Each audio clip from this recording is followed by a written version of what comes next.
దేవునికి స్తోత్రం. హల్లెలూయా. మంచిది. పరిశుద్ధ గ్రంథం చదువుతా ఉండి రూతు గ్రంథము 2వ అధ్యాయము 8వ వచనాన్ని నేను చదువుతున్నాను. దయచేసి చూడండి, బైబిల్ తెరచి. రూతు గ్రంథము 2వ అధ్యాయము 8వ వచనం. అప్పుడు బోయాజు రూతుతో, నా కుమారి, నా మాట వినుము, వేరొక పొలములో ఏరుకొనుటకు పోవద్దు, దీనిని విడిచిపోవద్దు, ఇచ్చట నా పనికత్తెల యొద్ద నిలకడగా ఉండుము. ఆమేన్. చిన్న మాట ప్రార్థన చేసుకుందాం. ప్రేమగల మా కన్న తండ్రి యేసయ్యా, నీకు వందనాలు, కృతజ్ఞతాస్తుతులు. మీరు ఇచ్చిన లేఖన భాగాన్ని బట్టి కృతజ్ఞతాస్తుతులు మా ప్రభువా. ఈ వాక్యాన్ని విరవండి.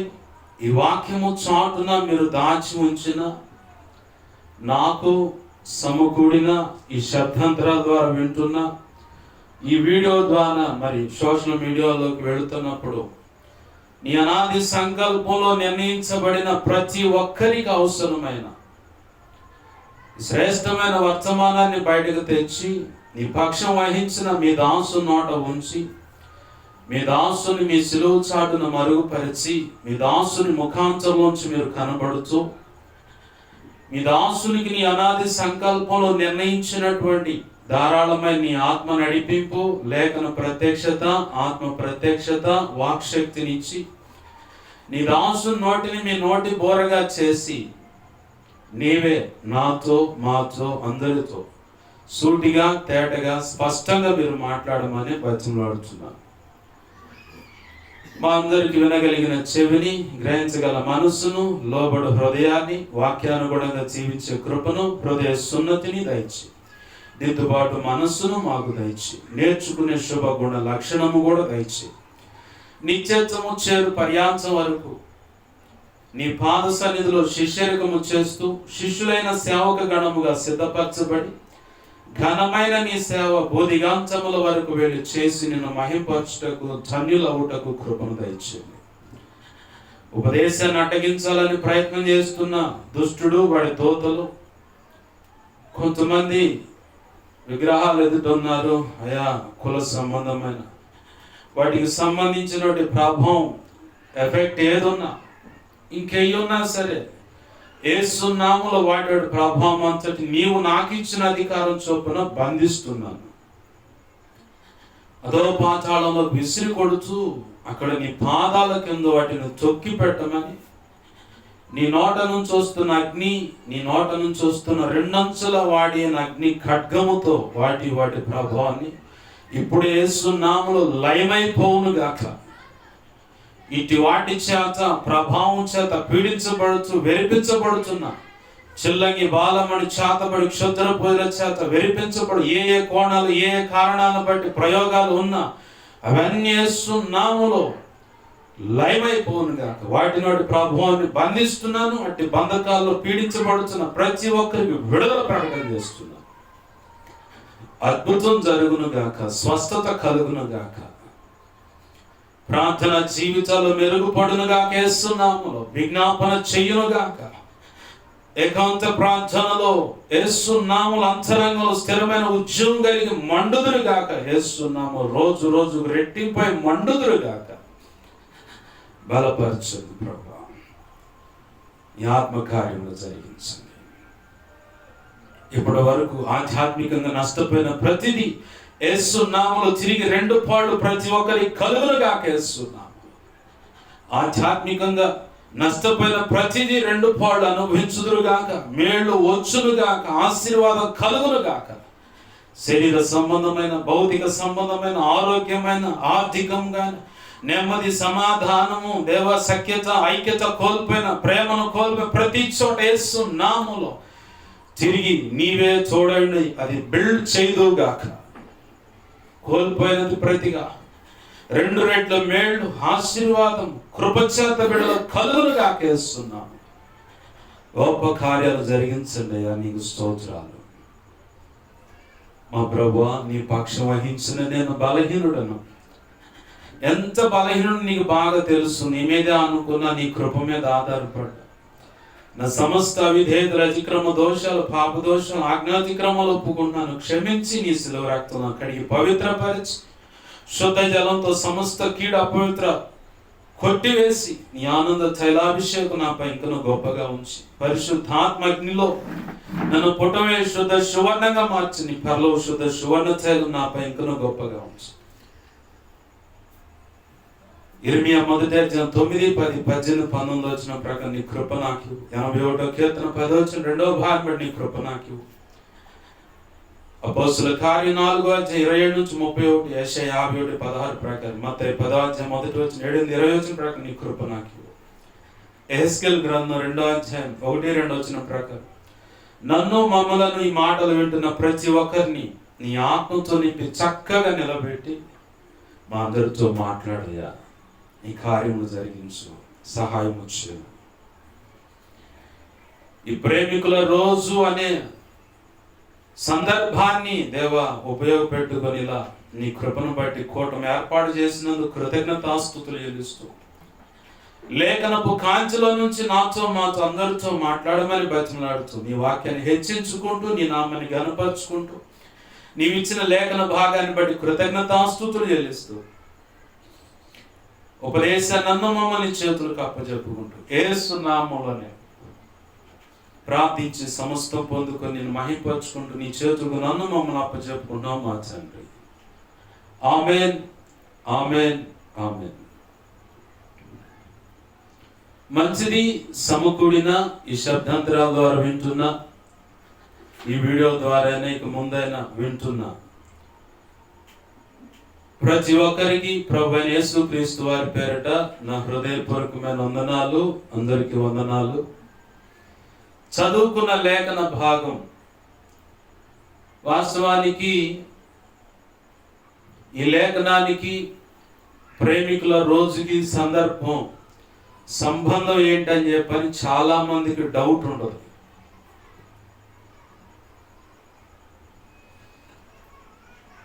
తల్లిదండ్రులు చేసిన పొరపాటు అంటారు కదా. అయితే ఇక్కడ ఈరోజు మోయాబు సంతానం, మోయాబీలు ఎక్కడి నుంచి వచ్చారంటే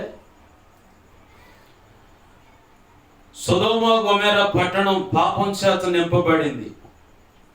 ఆ పాపం ఎంతగా పరిపక్వత చెందిందంటే పరలోకంలో ఉన్న దేవుని దగ్గరికి వెళ్ళిందంట వారి దోషం.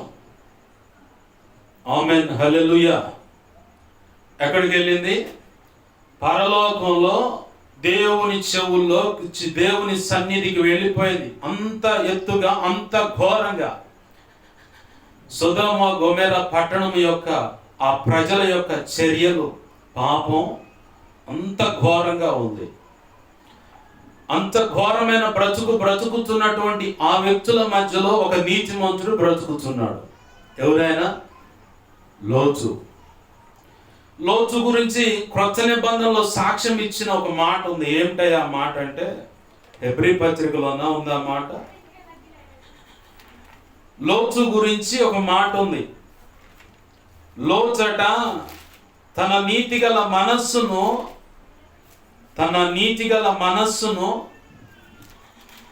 ప్రతిరోజు నొప్పించుకుంటా ఉన్నాడట. ఏం చేస్తున్నాడు ఆయన? లోతు తన నీతిగల మనస్సుని ప్రతిరోజు ఎందుకు తన నీతిగల మనస్సును నొప్పించుకోవడానికి కారణం ఏంటి? భూమి మీద ఉన్న ప్రతి ఒక్కరూ దేవుడు ప్రేమించబట్టే ప్రజలుగా కొనసాగుతున్నారు, బ్రతుకుతున్నారు, మనుగడ సాగుతూ ఉంది. ఎక్కడికి వెళ్ళినా పని చేసుకుంటూ జీత బత్యాలతో కాలము గడుస్తూ ఉంది. అయితే కాలము గడుస్తున్నటువంటి ఈ పరిస్థితులను పూర్తిగా తలపోసినటువంటి వ్యక్తి ఎవరు? మనకు కనపడుతున్న లోతు గారు అక్కడ కనపడతాడు. ఆయనకి ఏం వచ్చిందయ్యా అంటే ఆయనకి ఏం రాలేదు, కానీ దైవ చిత్తానికి వేరుగా బ్రతుకుతున్న ప్రజలను చూసి, దైవ చిత్తానికి వేరుగా బ్రతుకుతున్నటువంటి ప్రజలను చూసి లోతు తన నీతిగల మనస్సును ప్రతిరోజు నొప్పించుకుంటా ఉన్నాడు, బాధపడుతూ ఉన్నాడు. అబ్బా, వీళ్ళు చేస్తున్నంత దైవ చిత్తానికి వేరైనటువంటి క్రియలు, కార్యాలు, పనులు ఎంత ఘోరమైన పాపాలంటే పురుషుడితో సెక్సువల్గా కలవటం, స్త్రీలు సెక్సువల్గా కలవటం. దాన్నే రోమాపత్రిక 1వ అధ్యాయము సాక్ష్యం ఇస్తుంది. 26, 27, 28 వచనాల భాగంలో స్త్రీ తన స్వాభావిక ధర్మానికి విరుద్ధంగా, స్వాభావిక ధర్మం అంటే భర్త భార్య ఇద్దరు కలిసి శారీరకంగా సెక్సువల్ ఆ క్రమాన్ని, దాన్నే శరీర ధర్మం అంటారు. భార్య భర్తతోనే జరిగించాలి, భర్త భార్యతోనే. అది వారి సొంత పురుషుడు అంటుంది లేఖనం. సొంత పురుషుడు స్త్రీతో, సొంత స్త్రీ అంటుంది పురుషుడితో. బైబిల్ లేఖనం సాక్ష్యం ఇస్తున్నమాట. వీరు ఇరువురు వారి వారి ధర్మాలు నెరవేర్చుకోవాలి. ఆ ధర్మం నెరవేర్చబడకపోయినా పాపమే. కొంతమంది భీష్మించుకొని కూర్చుంటారు. స్త్రీగా నువ్వు నీ భర్తకు నీ శరీరాన్ని సహకరింప చేయాలి, చేయకపోతే అతను ఎక్కడో పోయి ఏదో ఒక తలుపు దడతాడు. అలాగ అతను తేడాబడి రోడ్డు పాలవటానికి, ఇంకొక ఆమెను ఆశ్రయించడానికి నీవే కారణం, నీ మొండితనమే. అది దేవుని దృష్టిలో ఘోరమైన పాపం అవుతుంది.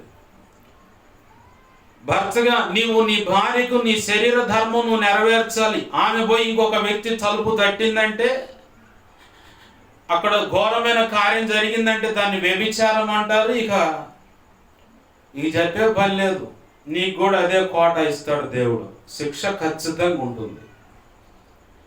కాబట్టే భార్యాభర్తలు ఇద్దరు జ్ఞానముతో కాపురం చేయాలి. 1 పేతురు పత్రిక 3వ అధ్యాయం 27వ వచనంలో ఒక మాట ఉంది. స్త్రీ మరి ఎక్కువ బలహీన ఘట్టమని ఎరిగి, బలహీన ఘట్టం అంటే దేహం. ఆమె మనస్సులో కానీ ప్రతి చర్యలో బలహీనంగానే ఉంటుంది. ఒక్కొక్కళ్ళు అయితే తేనె మెల్లె కనుక సాగినట్టు బిర్రుగా బిగుసుకుంటారు. నువ్వు బిగుసుకొని ఏం చేస్తావు ఏమో అర్థం కావట్లేదు నాకు తెలిసి. ఆమెతో జ్ఞానం కలిగి కాపురం చేయాలి, ఆయనతో జ్ఞానం కలిగి కాపురం చేయాలి. ఇద్దరికి అన్వయించుకోవాలి ఈ మాట. లేకపోతే ఇరువురి ప్రార్థనలకు దేవుడు సమాధానం ఇవ్వడు, అభ్యంతరమై ఆగిపోతుంది, అడ్డుపడుతుంది. ఇక కృపావరాలు లేవు, ఏమి లేవు.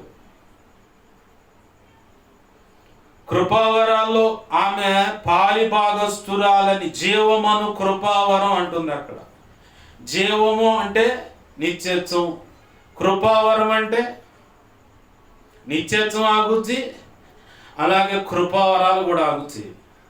భర్తగా భార్యగా మీ ధర్మాలు మీరు నెరవేర్చుకోవాలి. ఈ క్రమానికి విరుద్ధంగా జరుగుతుంది సొదొమ గొమొర్రా పట్టణంలో. కాబట్టే దేవుడు మహా ఉగ్రత వచ్చి అగ్ని గంధకాల చేత ప్రాంతం మొత్తాన్ని, ప్రజలను అంతటిని తగలబెట్టేశాడు. కావాలంటే ఇప్పుడు చూసుకోండి, అక్కడ పోయి కొంత ఖర్చైనా, లేదంటే సోషల్ మీడియా, ఆండ్రాయిడ్ సెల్ అన్ని చేతిలో ఉన్నాయి. ఇప్పుడు మరీ ప్రమాదకరంగా 5G నెట్వర్క్ వచ్చింది, అన్లిమిటెడ్ డేటా అని చెప్పని. నీ ఇష్టం. నాకు మొన్న మధ్య ఒక వీడియో దొరికితే ఇన్స్టాగ్రామ్లో పెట్టాను. ఓరికి అలా నిప్పు అంటిస్తే మండుతుంది. ఆ బోడిదైనటువంటి ఆ మట్టి నువ్వు నిప్పు తీసుకెళ్ళి దాన్ని తగిలిస్తే మండుతుంది. పచ్చటి మొక్క ఒక్కటి కూడా అక్కడ మొలవల. దేవుడు శపిస్తే అంత ఘోరం ఉంటుంది. ఇందాక ప్రార్థనలో నేను మందిరంలో ఉన్న ఉపకరణాలు అని చెప్పానన్న. ఎవరో నాకేం తెలుసు, మందిరంలో నేను మందిరంలో అయినా ఇంట్లో అయినా కూర్చొని ప్రార్థన చేస్తూ ఉంటే మందిరంలో వాడేటువంటి జాక్ ఉంటుందిగా, పాటలు పెట్టుకునే జాకు, అది తెచ్చి ఆ సినిమా పాటలు పెడుతున్నారు అబ్బాయి. దానివల్ల శిక్ష వస్తుంది అని నాకు దేవుడు మాట్లాడుతూ ఉన్నాడు. దాన్ని పాస్టర్ గారే తీసుకొని వాడుకోమన్నాడని చెప్పని ఒకడు అభిప్రాయపడుతున్నారు. నీకు నువ్వుగా తెలిసి మొండితనంగా తెచ్చి దాన్ని వాడితే నీకుంది ధరువు. లేదు, మీ పాస్టర్ మేధావి కావచ్చు, పండితుడు కావచ్చు, థియాలజిస్ట్ కావచ్చు, వాడికి మూడుతి వాడు అని అంటున్నా, కావాలని అంటుంది, సిగ్గు రావాలని అంటుంది. ఎందుకో తెలుసా? అవి దేవుడు కోరుకొని ప్రతిష్ఠించుకున్నటువంటి ఉపకరణాలు. ప్రతిష్ఠించటం అంటే ప్రత్యేకంగా పరిశుద్ధపరచబడినవి. నీకు కావాలా ధరువు, మీ పాస్టర్కి కావాలా చెప్పు, నువ్వే ఛాయిస్ తీసుకొని ఇద్దరి మధ్యలో నిలబడి, ప్రభు మా ఇద్దరిది తప్పే, క్షమాపణ కోరుకుంటావో, పిచ్చి తెలివితేటలు చూపిస్తా ఇద్దరికి వేయించుకుంటారు, మీ ఇష్టం. దేవుని పని, దేవునికి సంబంధించిన ఉపకరణాలు. వాడెవడు, నువ్వెవడు. ఇద్దరుగా పడుతుంది ధరువు. అదే చెప్పేది. బెల్షజర్ అనే సందర్భం దానియేలు గ్రంథం 5వ అధ్యాయం తెలిసి చూడండి, అక్కడ కనపడుతుంది. మెనే టెకెల్ ఉపార్సిస్ అని రాసేసాడు, అయిపోయింది. అర్థం కాక తన్నుకొని చేస్తూ ఉంటే బెల్షజర్ భార్య చెబుతుంది, నాయన నీకు ముందున్న 3 తరాలు అంటే 2 తరాలు, మీ ముత్తాత, మీ నాయన, అలాగే మీ తాత, ఎవరు? నెబుకద్నెజరు, తర్వాత మీ నాన్న, ఇప్పుడు నువ్వు. ఈ 3 తరాల్లో కూడా దైవ జ్ఞానము చేత నింపబడిన ఒక వ్యక్తి ఉన్నాడు. ఎవరమ్మ? దానియేలు. అతన్ని పిలిపిస్తే ఆ మెనే టెకెల్ ఉపార్సిస్ అనే దానికి అర్థం చెప్పగల సమర్థుడికి అతను ఒక్కడే. 3 తరాలుగా పనిచేస్తున్నాడు మన ఆస్థానంలో. పిలిపించు అనగానే దానియేలు గ్రంథం 5వ అధ్యాయము 11, 12, 14 వచనాల్లో కనపడుతుంది దానియేలుకి ఇవ్వబడినటువంటి కృప. వచ్చి వరుసగా చెప్తాడు, కాటలో నిన్ను తోచగా తక్కువగా కనపడ్డావు. ఎందుకు ఈ శిక్ష వచ్చిందో తెలుసా? బెల్షజర్ చావడానికి కారణం ఏందో తెలుసా? అక్కడ రాసి ఉంది. ఉపపత్నులతోనూ కొంతమంది స్నేహితులు కోడేసుకొని యెరూషలేములో ప్రతిష్ఠింపబడిన దేవాలయంలో ఉన్నటువంటి ఉపకరణాలను తీసుకొచ్చి ద్రాక్షారసం పోసి తాగితే పర్లేదు, తాగినందుకు కాదు ప్రభు వేసింది ధరువు. వాడు ఆచరించే అన్య దేవతల యొక్క పేర్లు ఎత్తి పొగుడుచున్నాడు తాగిన చిక్కలో. అప్పుడు గోడ మీద ఒక చెయ్యి వచ్చి రాసేసి వెళ్ళిపోయింది. దానియేలు చెప్పాడు దాని భావం. అన్య దేవతలను గొప్ప చేయటం. ఇక్కడ అన్య దేవతలు అంటే దేవునికి వేరై, అన్య అనే మాట వేరైన అనే అర్థం. అన్య దేశము, అన్య ప్రజలు అంటే వేరైన ప్రజలు, వేరైన దేశం. ఇప్పుడు అన్య దేవతలు అనే కాడ, అబ్బాయ్ మా పాస్టరు మేము కాదు అది అన్నావుగా, ఇను. సావు కావాలనుకుంటావో, దేవుడి చేతిలో సావు దెబ్బలు కావాలనుకుంటావు, ఇవన్నీ తప్పించుకోవటానికి బోర్న ఆయన పాదాల మీద పడి ఉపవాసాన్ని ప్రతిష్ఠించుకుని పొరపాటు అయిందా క్షమించని అడుక్కుంటావో నీ ఇష్టం. అర్థం చెబుతు నేను. అన్య అనే మాట కూడా వేరైనది. ఇప్పుడు దేవుని సన్నిధిలో ఉన్న ఉపకరణాన్ని తెచ్చి వాడావుగా, తెలివితేటలు ప్రదర్శిస్తున్నావుగా. తెలివితేటలు ఇచ్చినోడికి నీ తెలివితేటలు చూపిస్తేట మర్యాద ఒళ్ళు తలంపులు, ఊహలు, ఆలోచన, హృదయ మనస్సును దగ్గర పెట్టుకుని జాగ్రత్తగా బ్రతికితే కొన్నాళ్ళు భూమి మీద బ్రతకగలుగుతాం. లేదంటే మిడియాలంగా పోతాం. ఎప్పుడు పోతాం తెలియదు. ఇంత డైరెక్ట్గా ఎందుకు చెబుతున్నా అంటే దేవుని ఉగ్రత అంత ఘోరం ఉండదు కాబట్టి. దేవుడు వెంటనే శిక్షించడు. తెలియదు అనుకున్నప్పుడు ఇలా తెలియపరుస్తాడు. ఇంకా మొండితనాన్ని ప్రదర్శిస్తే అప్పుడు లైన్లోకి వస్తాడు ఆయన. అర్థమైందా? సొదొమ గొమొర్రా పట్టణ ప్రజలు కూడా ఇదే పని చేశారు. దేవదూతలు వస్తే వారు చక్కగా ఉన్నారు, అందంగా ఉన్నారు, రే లోతో పంపించరా బయటకు వాళ్ళని మేము అనుభవించాలన్నారు. ఎంత ఘోరంగా బరితెగించి పాపానికి ఎగబడుతుందో ఆ సమాజం చూడు. అలాంటి పరిస్థితుల్లో పెరిగినటువంటి లోతు కుమార్తెలు ఉన్నారాడ. వాళ్ళు చేసిన పొరపాటు ఏందంటే కన్న తండ్రికి ద్రాక్షారసం దాపి మొత్తునిగా చేసి అతనితో సెక్సువల్గా కలిసి పిల్లలను కన్నారు. ఆ కన్నటువంటి పిల్లల్లో ఒక ఆమె పిల్లలే ఈ మోయాబు సంతానం. దయగల దేవుడు, కరుణగల దేవుడు, శాపగ్రస్తమైన ప్రజలు మోయాబీలు. ఇంకెవరో వచ్చారు చూడండి, ఆదికాండము 19వ అధ్యాయంలో అట్టుకుంటే ఈ మాటలు ఉన్నాయి. ఆదికాండము 19వ అధ్యాయంలోనూ 18వ అధ్యాయంలోనూ ఈ మాటలు ఉన్నాయి.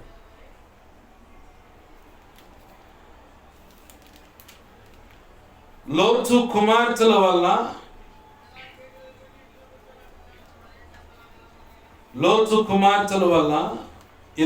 రెండు రకాల సంతానం భూమి మీదకి వచ్చింది.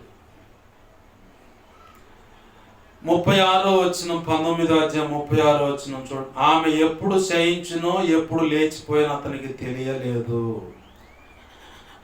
అలాగున లోతు యొక్క 2 కుమార్తెలు తన తండ్రి వలన గర్భవతులైరి. వారిలో పెద్దది కుమారుని కని వానికి మోయాబు అని పేరు పెట్టాను. అతడు నేటి వరకు మోయాబీలకు మూల పురుషుడుగా ఎంచబడు. చిన్నది కూడా కుమారుని కని వానికి బెన్నమ్మి అని పేరు పెట్టాను.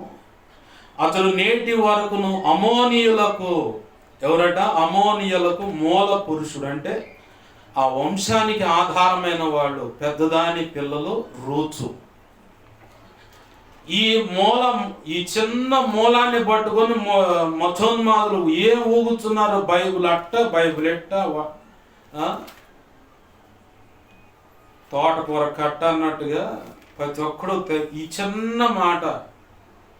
దేవుడు చేయలేదు ఆ పని, దేవుడు చెప్పలేదు వాళ్ళకి ఆ పని. వారు పెరిగినటువంటి ఆ వాతావరణంలో తెలుసుకున్న పద్ధతులు అవి. ఆ పద్ధతులను బట్టి చెయ్యరాని కార్యానికి ఎగబడితే ప్రభు మాత్రం క్షమించి పోన్లే కృతజ్ఞత కలిగి బ్రతుకుతారని చెప్పని ఇద్దరికి స్వాస్థ్యాలు పంచాడు. యెరూషలేము అంటే కనాను దేశంలో ఈ మోయాబు సంతానానికి కూడా లోతు కుమార్తెలకు వల్ల కలిగిన ఆ సంతానానికి కూడా స్వాస్థ్యాలు పంచాడు, అంటే పరలోకంలో స్థానం ఇచ్చాడు. అయితే పెద్దదాని పిల్లల విషయంలో యేసయ్యే రావాలని బోయాజుతో జత కట్టడానికి నిర్ణయించుకున్నాడు. ఆమేన్, హల్లెలూయా. ఈరోజు నా కుటుంబాన్ని నన్నేందుకు దేవుడు కోరుకుంటున్నాడు ఆయన పనికి? లేదు, నన్నేందుకు పలానా పురుషుడికి భార్యగా ఎంచాడు, నన్నేందుకు పలానా స్త్రీకి భర్తగా ఎంచాడని నీలో ప్రశ్న పుడితే సమాధానం ఇదే: శాశ్వతంగా నిన్ను ఆశీర్వదించాలని ప్రభు మిక్కటంగా ప్రేమించి కోరుకుంటున్నాడు. ఆమేన్, హల్లెలూయా. ఒక తల్లిగా, ఒక తండ్రిగా ఆ శాశ్వతమైన ఆశీర్వాదము నువ్వు గనక గ్రహించగలిగితే నీ కుమార్తెను ఆ వ్యక్తికి ఇచ్చి పెళ్లి చేస్తావు. నీ కుమారుడికి ఆ వ్యక్తిని తెచ్చుకొని పెళ్లి చేసుకుంటావు. ఆ స్త్రీని, ఆ ఆడపిల్లని తెచ్చి పెళ్లి చేసుకుంటావు. నీ కుమారుడి విషయంలో, నీ కుమార్తె విషయంలో దేవుడు కదిలి, అమ్మా నువ్వు నా సేవ చేయాలి, అయ్యా నువ్వు నా సేవ చేయాలని పిలుస్తున్నాడు అని అది నీకు కూడా గ్రహించుంటే, నీవు కూడా గ్రహింపు కలిగి ఉంటే, ఖచ్చితంగా లోబడితే నువ్వు ఊహించినటువంటి గొప్ప ఆశీర్వాదము నీ బిడ్డ ద్వారా నీ కుటుంబానికి సంభవిస్తుంది. ఆమేన్, హల్లెలూయా. మాకు అవసరం లేదు, మేము అలా చేయమంటే ప్రభు నీకాడే బచ్చలాడుతూ కూర్చోడు. సౌలు దైవ చిత్తానికి వేరుగా బ్రతికితే 1 సమూయేలు గ్రంథం 13వ అధ్యాయంలో ఈ మాటలు ఉంటాయి. 13-14 వచనాల్లో అక్కడ సమూయేలు అంటున్నాడు, శాశ్వత కాలము నీ సింహాసనమును, నీ వంశాన్ని ఇశ్రాయేలీయుల మీద రాజుగాను ఆధిపత్యం వహించేలాగా ఆశీర్వాదకరంగా ఉండాలని ఆయన తలంచాడు. ఎవరు? దేవుడు. ఆమేన్, హల్లెలూయా. అయితే నువ్వు అవివేక పని చేసినందుకు, అవివేకముతో కూడిన ఒక పని చేసినందుకు అయిపోయింది రబ్బాయి సౌలా అన్నాడు దేవుడు, మొదటి రాజు ఇశ్రాయేలీయులకు. సౌలుతో చెబుతున్న మాటలు, ఈరోజు నువ్వు అవివేకంగా తీసుకునే నిర్ణయాన్ని బట్టి, ఆ శాశ్వతమైన ఆశీర్వాదాన్ని చేతులారా పోగొట్టుకుంటావు. నీకు ఇప్పుడు అర్థం కాదు ఆశీర్వాదం, కాలం చెబుతుంది. కొంతకాలం నడిచిన తర్వాత అప్పుడు అర్థమైంది, అప్పుడు దాకా అర్థం కాదు. అపవాది పెట్టే భ్రమలో బ్రతుకుతానే ఉంటావు. ప్రత్యేకపరచబడిన వాడిని సైతం వాడు పోయి కూర్చొని వాడిని జోగొడతా ఉంటాడు. సేవకుడి దగ్గర పోయి జోగొడతా ఉంటాడు, సేవకురాల దగ్గర పోయి జోగొడతా ఉంటాడు, మీ అమ్మ నాన్నోళ్ళ దగ్గర పోయి జోగొడుతూ ఉంటాడు, మీ నాయనోళ్ళ అమ్మ నాన్న దగ్గర పోయి జోగొడుతూ ఉంటాడు. బాబాయ్, పెద్దమ్మ, చిన్నమ్మ, పెదనాన్న, మేనత్త, మేనమ్మ, బంధువులు, కులస్తులు, కుల పెద్ద మొత్తాన్ని కదిలించడాడు. ఎక్కడ మూల ఉందో అక్కడ పోయి కొడుతున్నాడు. క్యారం బోర్డు ఆడారా? ఆ మూల ఆడో ఉన్న కాయను ట్రిగర్ తీసుకొని కొడితే మూలాట కొడతారు రౌండ్ సర్కిల్లో. కొట్టినప్పుడు అది ఎక్కడో పోయి తగిలి అది పోయి ఆ రింగ్లో ఇంత స్క్వేర్ ఇంత లైన్లో కొడితే కరెక్ట్గా అదే లైన్ అటు తగిలి ఇటు వచ్చి ఈ కాయ తగలంగా అది పోయి ఆ కౌంటర్లో పడిపోద్ది అని చెప్పని గ్రహింపు ఉందిగా. అదే టైపులో సైతాన్ గాడు కూడా కొడతారు. నువ్వు ఎలాగైనా ఆశీర్వాదం పొందకుండా ఉండటానికి ఎవరినో ఎక్కడో కదిలించి కాముగా చూస్తూ ఉంటాడు ఆట అంతా. ఈ లోపల నువ్వు గుల్ల అయిపోయి అంతా అయిపోయిన తర్వాత దేవుడి కాడికి వచ్చి అడుగుతూ ఉంటాడు, ఎందుకు ప్రభు ఇలా చేసావు, మేము ఎక్కడ ఏం తప్పు చేసామని ఈ ప్రశ్నలు వేస్తాం. మళ్ళీ నీకు ఒక పక్కన దేవుని స్వరం వినపడుతూనే ఉంటుంది, అమ్మా ఇది కాదు, అబ్బా అది కాదు, ఇట్లా అని. మనం అది తీసుకోగా, ఎందుకంటే మన మస్తిష్కంలో అంటే మెదడులో ఈ తలంపులు, ఊహలు, ఆలోచనలు, హృదయంలో, మనస్సులో కొన్ని అభిప్రాయాలు ఉన్నాయి. ఆ అభిప్రాయాలే దైవ చిత్తమని మొండిగా పట్టుకునేలాగా సైతాన్ గాడు చేస్తాడు. ఆ అభిప్రాయాలు నెరవేర్చు ప్రభు అని స్టీరింగ్ నీ చేతిలో పట్టుకుని చెప్పుతూ ఉంటావు ప్రభుని, ఇటు తిరుగు అడు తిరుగు. ఆయన అంటాడు, నువ్వు చెప్పినట్టు తిరిగితే నీకే ప్రమాదం అమ్మా, అసలు నువ్వే లేకుండా పోతావు, కాబట్టి నా మాటినని చెప్పంటే కాదు ప్రభు అని మొండిగా అడ్డం తిరిగి ఉపవాసాలు వేస్తాం, కన్నీరు విడుస్తాం, ప్రార్థన చేసి సమాధానం రాకపోతే ఎందుకు రాలేదు ప్రభు అని మనమే అడుగుతాం. అలా ప్రశ్నించి సణిగి గొణిగి దిగులుపడి ఏడ్చి నీ బ్రతుకలా కొనసాగిస్తూ ఉంటే యేసయ్య వచ్చి 4 పెడదెబ్బలేయాలని సైతాన్ గడి కోరిక. ఇజ్రాయేలీలు అరణ్య యాత్రలో ప్రభువుకి వ్యతిరేకంగా దుఃఖపడినందుకు వేలలో చచ్చారు, వేల సంఖ్యలో చచ్చారు. సడిగి గొడిగి దిగులు పడి ఏడ్చి, అమ్మో మాకు మోసం లేదని ఏడ్చారు. అమ్మో ఐగుప్తులో ఆ కీరా దోసకాయలు, ఉల్లిపాయలు, ఆ ఉల్లిగడ్డలు, ఆ చేప ముక్కలు అయ్యే గుర్తుంది. మరి ఎట్టి చాకరీటి పోయింది. ఈరోజు నువ్వు కూడా రక్షణలోకి రాకముందు లోకమే బాగుంది, అదే పచ్చగుంది, అదే కమ్మగుంది, అదే ఆ పెంటే కమ్మగా సైకిల్ అగరబత్తులు సువాసన వచ్చినట్టుంది అనుకుంటున్నావు. వస్తుంది. ఒకరోజు వాడు ఉండి జుట్టు పట్టుకుని ఈడ్చుకొని దేశపోయి నిత్య నరకంలో పడేస్తే అప్పుడు వస్తుంది అసలు మూలుగులు, అసలు వ్యవహారాలు అప్పుడు మొదలైతే. ఇప్పుడే ఉంది 3 నెలల ముచ్చట ఇది.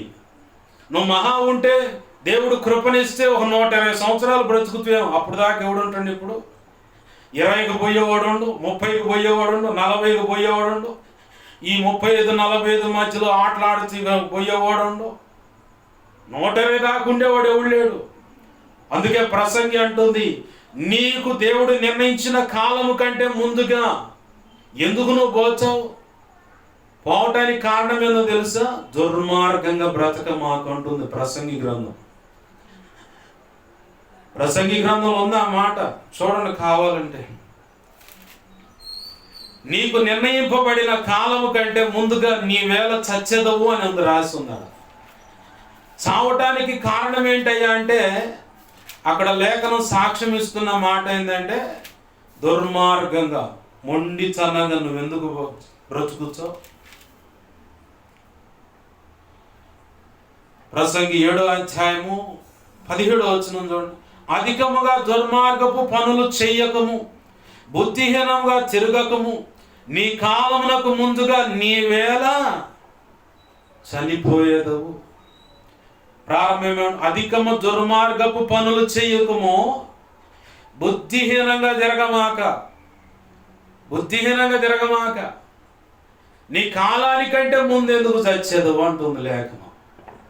కాబట్టి జాగ్రత్తగా బ్రతికితే కొన్నాళ్ళు ఉంటాం. ప్రభునందు ప్రియమైన దేవుని పిల్లలు గమనించండి, ఇక్కడ సబ్జెక్ట్లోకి వస్తున్నాను.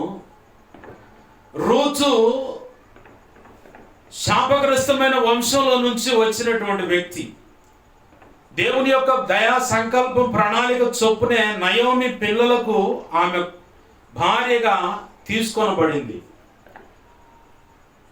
ఇంకొక ఆమె ఎవరు ఉన్నారు చూడండి, ఓర్పు లేని ఓర్ప అంటారు. అబ్బే అస్సలు పొరపాటుగా అవకాశం దొరికితే గోడ దూకుదాం, మన ఎవరు మనం చచ్చే అవకాశం దొరికిందంటే ఇక దూకటమే. పెనిమిటిని కోల్పోయి దుఃఖ సముద్రంలో ఉన్నటువంటి నయోమి కాలం నడుస్తూ ఉంటే టక ఇద్దరు చచ్చారు. ఎవరు? కొడుకులు. అయ్యో రిక్తురాలను చేశాడు దేవుడు అని దేవుడి మీద వేస్తుంది భారం మొత్తం దేశపోయి. ఏ భారం? దోష భారాన్ని దేవుడికి ఆపాదిస్తుంది. నువ్వు బుద్ధిహీనంగా తీసుకున్న నిర్ణయము, బుద్ధిహీనంగా వేసిన అడుగులు తీసుకుపోయి మళ్ళీ ఎవరికి చెబుతున్నావు? నయోమి అంటే మధురం అని అర్థం. ఆమె అంటుంది దేవుడు నన్ను రిక్తురాలుగా చేసి మారాగా మార్చాడు. మారా అంటే చేదు. దేవుడు చేశాడు ఆ పని. దేవుని ఇళ్లను ఆ రొట్టెల ఇంట్లో ఉండకుండా, ఆ రొట్టెల పట్టణంలో నువ్వు ఉండకుండా, నీకు నచ్చినట్టుగా సొంత అభిప్రాయాలతో సొంత ఇచ్చల చొప్పున అడుగులు వేసి ఈరోజు సంఘం మీద నేరం మోపేవాళ్ళు ఉన్నారు, దైవజనుడి మీద నేరం మోపేవాళ్ళు ఉన్నారు. అలాగే దేవుడి మీద ఇక దేవుడే మమ్మల్ని ఎడబాసాడండి అని చెప్పంటారు. దేవుడు చెప్పిండ నిన్న మాంత్రికుడి దగ్గర బొమ్మని. దేవుడు చెప్పిండ మాంత్రికుడి దగ్గర పోయి వాక్కు చెప్పేవాళ్ళు, సోది చెప్పేవాళ్ళు, గారడి చేసేవాళ్ళు, చేతబండు చేసేవాళ్ళు, విడిపించేవాళ్ళ దగ్గర బొమ్మని దేవుడు చెప్పిండ నీకు? మాతంగుల దగ్గరికి, దేవదాసుల దగ్గరికి ఆదివారం తెల్లారుజాము 4 గంటలకు పెద్దావిడ కూర్చుంటాడు. ఇంతకుముందు మొన్న ఈ మధ్య రక్షణ పోయిందని పాస్ గారు, నేను అది దరిద్రం వదిలేసాను అంది. మళ్ళీ పోయి బొట్లు పెట్టి ఆడ నిలబడ్డది. నిన్ను ఆడ బొమ్మండ చెప్పు. నీవు దేవునికి వ్యతిరేకంగా దుర్మార్గ పడుగులన్నీ వేసి, దుర్మార్గ పనులన్నీ చేసి, మొన్న ఆ మధ్య ఎవరు ఓ పెద్ద ఆవిడ అంటా ఉన్నారు, మీరు వచ్చి ప్రార్థన చేస్తే మాకు కలిసి రాలేదు. మరి ఇదేం దరిద్రం నాకు అర్థం కాల. నువ్వు రహస్యంగా మాంత్రికుల దగ్గర పోయి ఫోన్లు చేసి చేయించుకోవాల్సినవన్నీ చేస్తానే ఉన్నావు. వాడు ముక్కులు చెవులు పిండి 10,000 20,000 వసూలు చేస్తాడు, లక్షలు కూడా వసూలు చేస్తాడు. కమ్మగా ఉంది. దైవజనుడు పొరపాటున ఎప్పుడన్నా ఒక 10 రూపాయలు కానికేసి నువ్వు 10 నిమిషాలు పట్టుమని మోకాళ్ళేసి ప్రార్థన చేసావా? అబ్బే మనకెందుకంటే వాడి దగ్గరకు పోతే ఒక 10,000 పడేస్తే వాడే పరిష్కారం చేస్తాడు. వాడు పరిష్కారం చేసేటప్పుడు మళ్ళీ నీకు పాస్టర్ ఎందుకు? సంఘంలో సభ్యురాలుగా సభ్యత్వం అనొద్దు, కానీ రక్షణ పొందానని చెప్పి మళ్ళీ నెలకోసారి వారానికి ఒకసారి ప్రభు వల్ల సినిమాలు చూస్తూనే ఉంటావు, సినిమా పాటలు సింధులేస్తూనే ఉంటావు. మా కుల ఆచారం అండి, కట్టడండి, కొలుపులండి, విగ్రహారాధన అండి, అదండి ఇదండి ఓయ్ అని చెప్పని అన్ని ఊళ్ళో ఉన్న పెంటంతా ఉనుకొని వచ్చి, యేసయ్యా ఎందుకనయ్యా నాకు ఇట్ట చేసావు, మా ఇంటికి ఎందుకు ప్రభు ఈ రకంగా ఈ గతి పట్టింది ప్రభు, ఇట్ట ఏడ్చి మళ్ళీ ఏం ఎరగనట్టుగా నంగనాచి అంటారు లోకంలో. ఇలాంటి వాళ్ళని వేషధారి అంటున్నాడు ప్రభు. యేసయ్య నోటి మాటే. వేశ్యనైనా క్షమిస్తాను కానీ వేషధారులను నేను క్షమించను. నేను ఉంటే అటన్నా ఉండు, లేదా ఇటన్నా ఉండు, 2 రకాలు నీకు ప్రమాదం. నయోమి కూడా అంటుంది, బెత్లెహేమును వదిలిపెట్టి మోయాబు ప్రాంతానికి వెళ్ళిపోయి ఆడ కూర్చొని మొత్తాన్ని కోల్పోయి అంటది, నన్ను మారాగా మార్చాడు. నా కుటుంబానికి ఎంత దరిద్రత ఏందని అడుగుతారు కొంతమంది. మా సంఘానికి ఎంత కీడేందని అడుగుతాడు ఒక పెద్ద అయిన సేవకుడు. నువ్వు బుద్ధిహీనంగా అడుగులేసి బుద్ధిహీనమైన పద్ధతులన్నీ సంఘానికి నేర్పి ఈరోజు సంఘం నాకు మాట వినట్లేదు, సంఘం నా కనుసన్నలో ఉండలేదు, వాళ్ళు ఇష్టం వచ్చినట్టు. నువ్వు సరిలేవు. ఒక సేవకుడిగా, ఒక సేవకురాలుగా నువ్వు సరిలేవు. నువ్వు సరైన పునాది కలిగి ఉండు. అయిన నష్టం ఎటు కూడా అయిందిగా, నువ్వు సరిగా నిలబడు. ఉండేవాడు ఉంటాడు. ఆ శ్రేష్టమైన ఆ గింజలనే ప్రభు సన్నిధానంలో పరలోకంలో సంపూర్ణులుగా చూస్తూ ఆ కొద్దిలోనే నా ప్రభు నిర్ణయించిన మెప్పు ఘనత నీకు సిద్ధమై ఉంటుంది. ఆమేన్, హల్లెలూయా. ఇంకా నా ప్రభు కృప తలిస్తే ఇంక కొంతమంది శ్రేష్టమైనటువంటి భక్త సమాజాన్ని నీ చేతికి అప్పచెబుతాడు. అవన్నీ పక్కన పెట్టి ఏంది ప్రభు అంటే నువ్వు పునాది సరిగా వేసుకోవయ్యా. ముందు పునాది కరెక్ట్గా వేసుకో. ఈ పద్ధతులు కరెక్ట్ కాదు. పౌలు అంటున్నాడు ఓ సందర్భంలో, బెత్తెం తీసుకొని రమ్మంటారా ఏంది? సరిగా లేరు మీరు. కాలాన్ని బట్టి చూస్తే మీరు బోధకులు అవ్వాల్సిన వారై ఉన్నారు. 3 సంవత్సరాలు మీ నిమిత్తమై కన్నీరు విడుచు జాగరణ ప్రార్థన చేస్తూ ఎంత కష్టపడ్డానో ఆ కష్టమంతా వ్యర్థమైపోయిందేమనిపిస్తుంది. బెత్తెం తీసుకొని రమ్మంటారా ఏంది? ఇంకా ఒకడు మూలోపదేశం నీకు వేయాల్సి, మూల పాఠాలు మళ్ళీ నీకు నేర్పాల్సి వస్తుంది, పునాది వేయాల్సి వస్తుంది. పాలు తాగే పశుప్రాయులుగానే, పశువు కాదండు, పశుప్రాయులు అంటే పసివారిగా, పాలు తాగే పసివారిగానే ఉన్నారు. గట్టి ఆహారం పెడదామంటే ఆరగించుకోవటానికి కూడా సరైన శక్తి సరిపోయేలా కనపడతలేదు నాకు. ప్రారంభంలో ఆదామును అపవాది మోసపరచలేదు, కానీ అవ్వమ్మ దొరికింది. అలాగ మీరు కూడా చాడా పడతారేమో, భయం పడుతుందా మిమ్మల్ని చూస్తే అని చెప్పని ఆ మాటలు సంఘంతో చెబుతా బెత్తెం తీసుకొని రమ్మంటారా ఏంది? ఈరోజు నువ్వు కూడా బెత్తెం తీసుకునే కోపం కలిగి కన్న కొడుకైనా కన్న కూతురైనా చాడా పడుతుంటే మాట వినపోతుంటే బెత్తెం వాడతాడు. చల్లైన తండ్రైనా సంఘ కాపరిగా నువ్వు ఆ బెత్తెం వాడినంతగా కోపంతో ఖండించాలి ఆ పద్ధతులను. లేకపోతే వాళ్ళతో నువ్వు రాజీ పడి నీ మాట ససేమెర లెక్క చేయరు, లక్ష్య పెట్టదు. ఏందంట ఏందంటే ఇది చెబితే మనం, వీడి చెబితే మనం వినేదనే పరిస్థితికి వచ్చుద్ది. కన్ఫర్మ్ ఇది. నీ పద్ధతులు సరి చేయబడితే దేవుడి లైన్లోకి వచ్చి నీ చేతికి ఇవ్వబడిన ఆ 2 అంచుల వాడి నా ఖడ్గాన్ని పొదును పెడతాడు. ఆమేన్, హల్లెలూయా. ఇక పొదును పెట్టినప్పుడు ఆ ఖడ్గం చగులుతూ ఉంటే ఒక్కొక్కడు ఉన్న ఆ పైన పేరుకుపోయినటువంటి ఆ మట్టి అంతా ఇక చివుతూ ఉంటుంది. ఇక ఆ ఖడ్గం చెక్కుతూ ఉంటుంది, ఒక్కొక్క ఆమెను చెక్కుతూ ఉంటుంది. అప్పుడు భయం కలుగుతూ ఉంటుంది. నీ ప్రసంగాల్లో తీవ్రత లేనప్పుడు, నీ ప్రసంగాల్లో పరిశుద్ధాత్మ కదలనప్పుడు, నీ ప్రసంగాల్లో దేవుడు అనుకున్న కార్యం జరగట్లేదంటే నీవెక్కడో సరిగా లేవు. సరి చేసుకుంటే ధన్యుడవు, ధన్యురాలవు. ఆమేన్, హల్లెలూయా. నువ్వు నెచ్చి సరి చేసుకోకుండా నెచ్చి నోరు బాదుకున్న ఉపయోగం ఉండదు. చెబుతున్నాగా, ఒక అత్తగా, ఒక మామగా నా కోడలు లేదా నా అల్లుడు నా మాట వినట్లేదు, నువ్వు సరి చేయకూడదు. ఒక తల్లిగా, ఒక తండ్రికి నా పిల్లలు నా మాట వినట్లేదు, నువ్వు సరి చేయబడు. నా భర్త నా మాట గౌరవించడు, నువ్వు సరి చేయబడు. నా భార్య నన్ను గౌరవించడు, నువ్వు ముందు సరి చేయబడవయ్యా బాబు. నా పిల్లలు నా మాట, తల్లిదండ్రులు మీరు సరి చేయబడండి, మీరు పద్ధతులు కలిగి ఉండండి.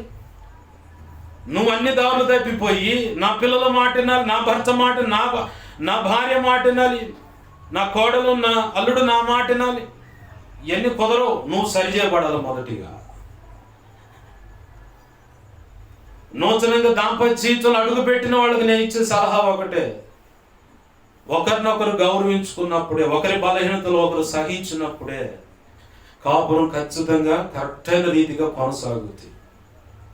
నేను చెప్పిన మాట ఆ పిల్ల వినాలి, నేను చెప్పిన మాట ఆయన వినాలని. మొన్న ఈ మధ్య బుధవారం రోజు 11 ఎవరో కొత్తగా పెళ్ళైన జంటగా పెళ్లి కొడుక్కి నా మాట వినాలని ఆ అత్తను, మామ, ఆ పెళ్ళాడిన భార్య మొత్తం కలిసి మరుగు మందు పెట్టారు. తిండి రూపేణ, డౌట్ రాకుండా. ఈ అవసరమా చెప్పు?